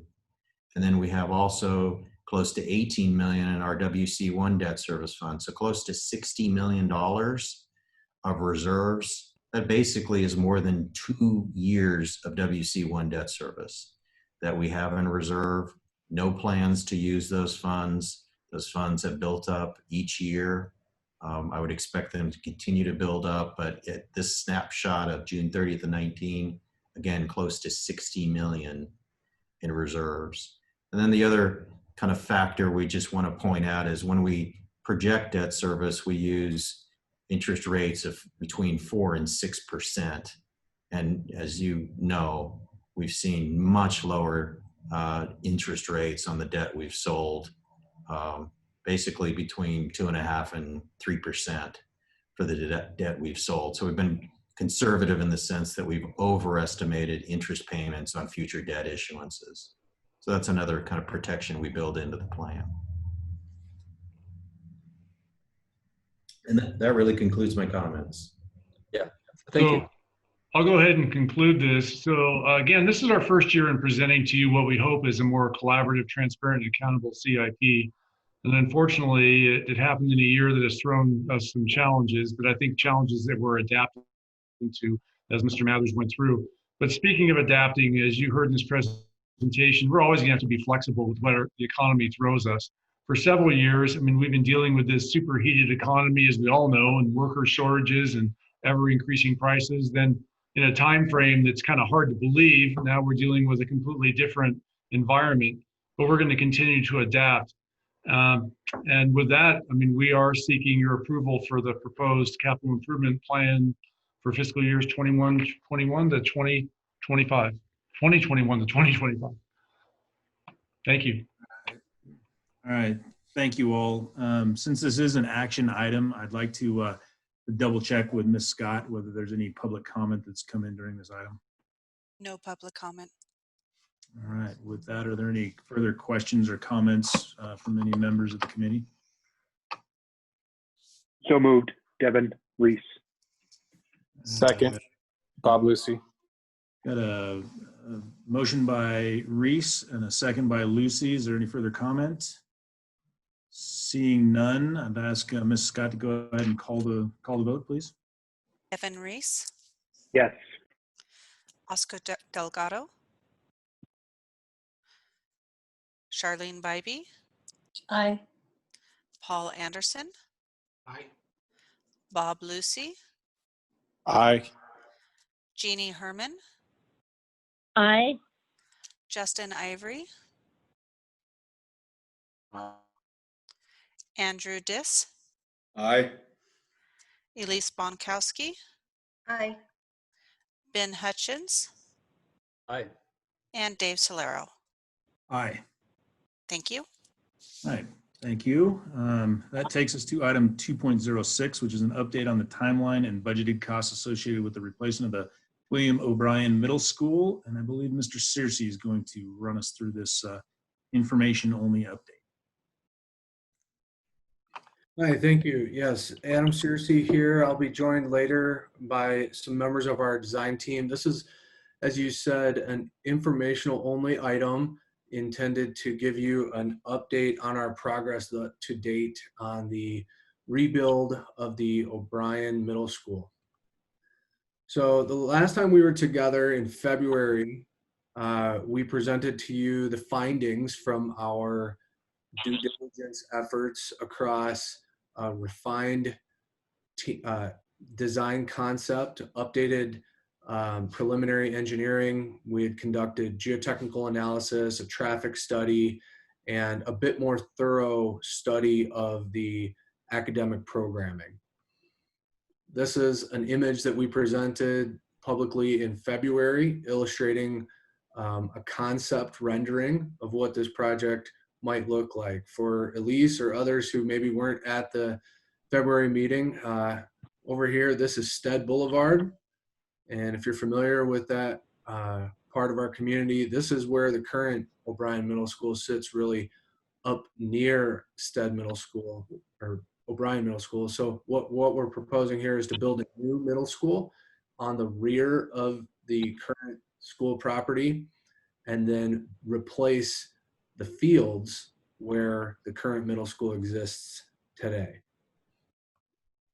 So again, just a refresher, in that February presentation, we detailed a number of key elements of this project that the design team felt strongly needed to be increased, whether it was the academic programming for an equity purposes, the site circulation relative to even the safety and functionality of the campus, or the long-term operations and energy efficiency associated with the ground source heat and cooling HVAC system. Forecasted an increased cost to the scope at that time of 10 to 12 million. And then in February, we were approved, this committee approved a budget for the design phase only of this project, and subsequently have been proceeding with the A&E team, really here to update on our progress to date. So since then, we've gone through a number of key milestones. I want to introduce Kevin Kemner from TSK Architects, who's going to walk you through really much of our accomplishments since February. Thank you, Adam. I hope everybody can hear me okay. As Adam said, we've gone through a number of accomplishments since we last met with you. First was the rezoning of the existing site to public facilities from its current, what was its municipal multi-use. We've submitted for site plan review with the City of Reno. We've received their initial comments and will be resubmitting shortly. We did complete the 50% schematic design cost estimate, or rather Core Construction did. They'll be speaking shortly to that. And we have submitted the 100% schematic design package for Washoe County School District review. We have ongoing negotiations with Sky Vista HOA to purchase the strip of land to the east of the proposed site. And we also have ongoing public outreach. Next slide, please. As Adam mentioned, the images you've been seeing to date have really been concept level renderings, so there's a lot of conjecture in them. We've spent the last period of time also working to provide greater detail to the building as well as the elevations. This is an in-progress view of the entry to the school. You'll see that materials are getting better defined. We're looking at materials such as brick, some translucent panels, as well as metal panels. Next, please. The site plan has been refined largely to clarify on-site traffic with buses and parent non-student vehicle traffic. The site plan in general, organization looks as it has for a while now, but what you're seeing is the revised site plan incorporating all of the recent traffic updates. Next, please. Adam mentioned that there was an effort to look at the education specification and really to bring it up to the same standard or the same design requirements as your other middle schools. That was done, as well as revising the plan subtly to relocate some key classrooms such as band and music closer to the NPR and the gymnasium. And if you will, imagine that the green colored spaces to the left can function after hours for events and closing off the other spaces to the right. The salmon color is administration and library, and the blue colors are really sort of classroom functions. The lighter blue is general classrooms in the 3-story piece of part of the school, and the darker blue are your elective science STEM classrooms, the sort of shop spaces. Next, please.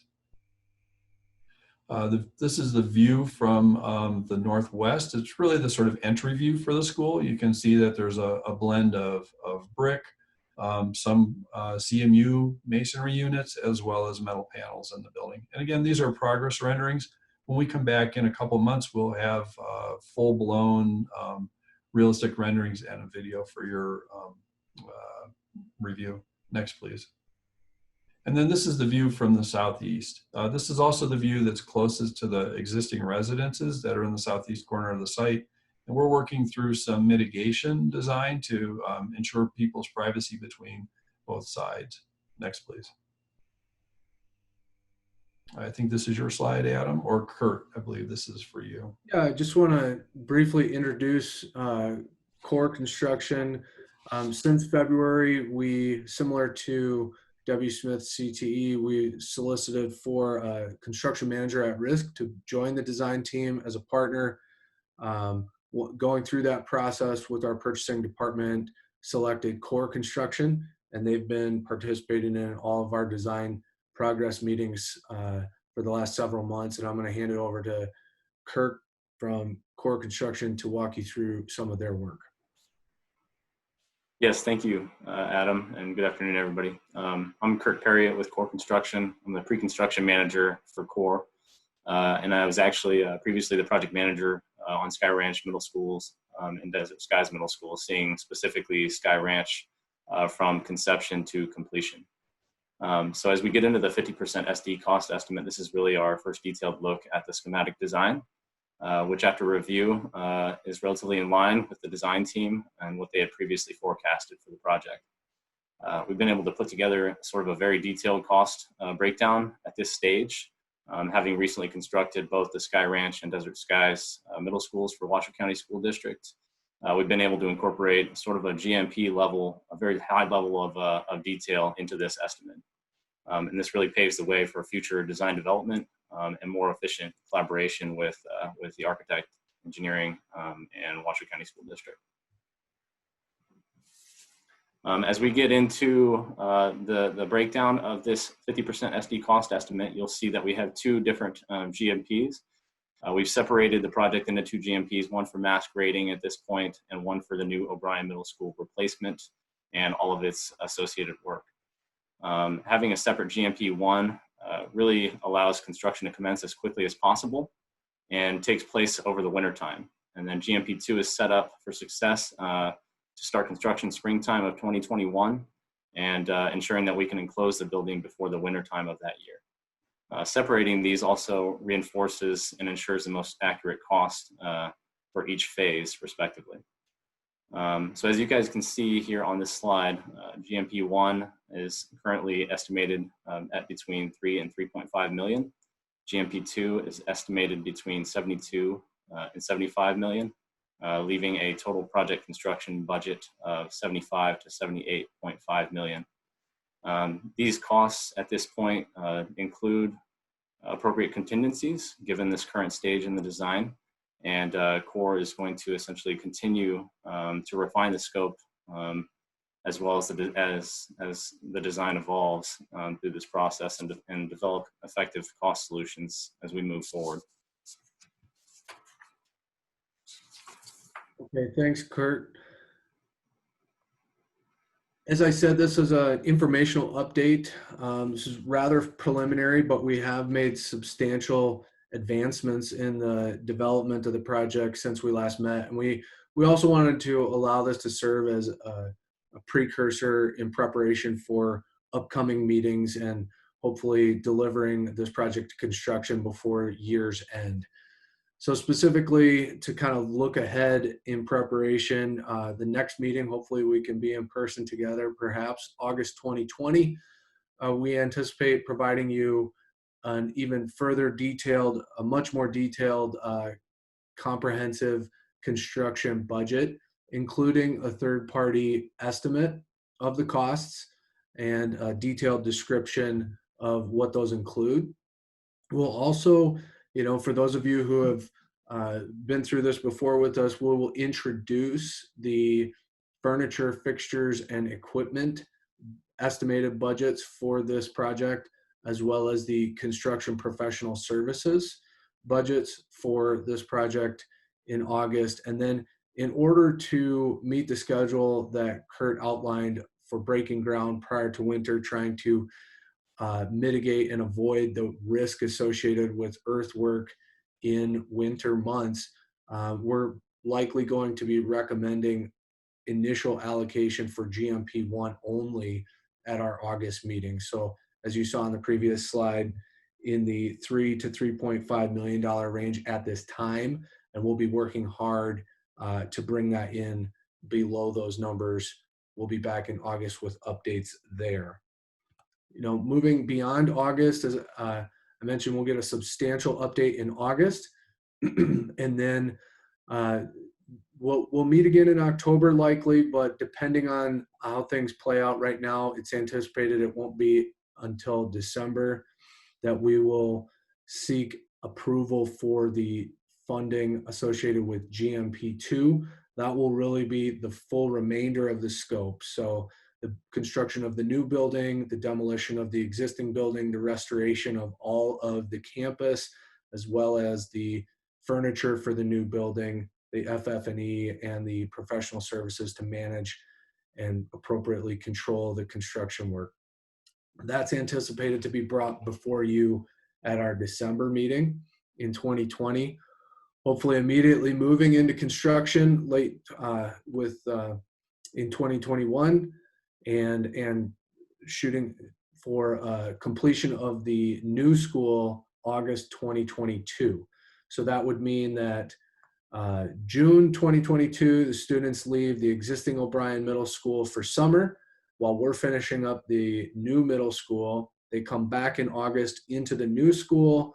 Meanwhile, we're demolishing and repurposing the campus summer 2022 and into 2023. And then by spring 2023, the entirety of the project has been completed. So that's really the forecast for what the remainder of this project is anticipated to look like. I'd open it up for any questions or discussion at this time, but again, this is just an item for information. Thank you. All right, are there any questions for the team? It does not look like it. So since that was informational only, we will go ahead and move on to item 2.08. And again, Mr. Searcy is going to take us down the home stretch here on our agenda today. Excellent, thank you. So not much of a visual here. Again, this is an informational item, but it's one a bit in the making.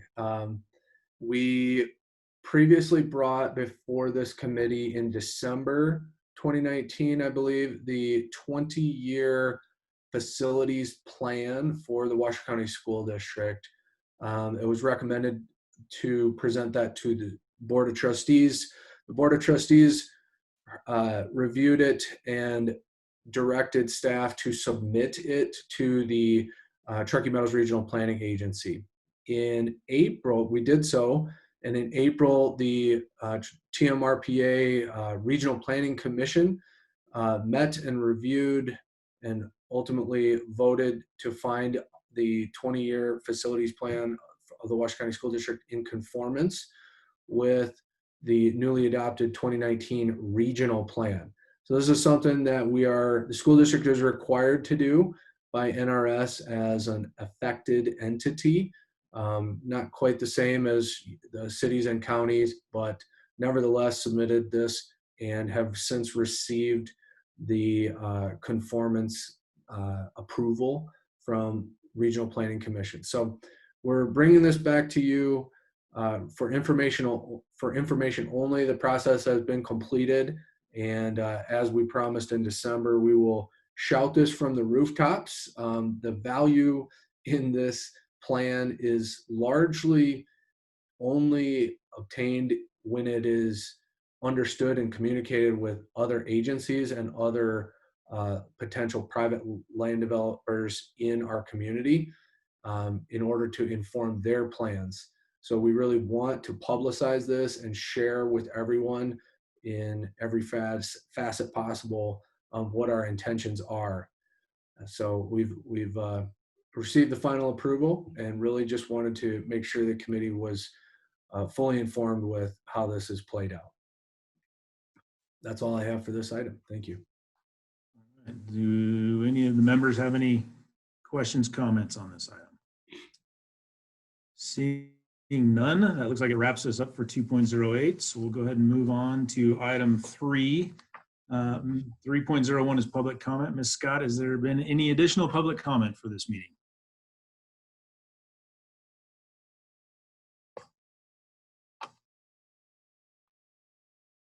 Kendall, if you're on, you might be on mute. There you go. There is no additional public comment for the meeting. All right, thank you very much. With that, we'll move on to item 3.02. So our next meeting will be Thursday, August 6th, 2020 at 4 p.m. Location to be determined. So Pete and the team, maybe Adam will get that out to us plenty of time in advance. And with that, Chairman, just one quick item on that. Just it's been an absolute pleasure to be your liaison on the Capital Funding Protection Meeting Oversight Panel since I started here 7 years ago. And I'm not going anywhere, but at the same time, I'm going to be welcoming the Information Technology Department underneath my span in operations. And so I anticipate spending a lot of time with that. So I'm turning this committee, as far as being the liaison, over to the very capable hands of Mr. Searcy and Ms. Zimmerman to kind of be that liaison. So thank you very much. Thank you, Pete. It's been a pure pleasure to work with you over the years. I know you're still going to be around, so I can still tap you if you've got any questions about school district. I'll still be on these meetings. Very good. All right. So with that, we'll move on to item 3.03 and consider this meeting adjourned. Thank you all. Thank you.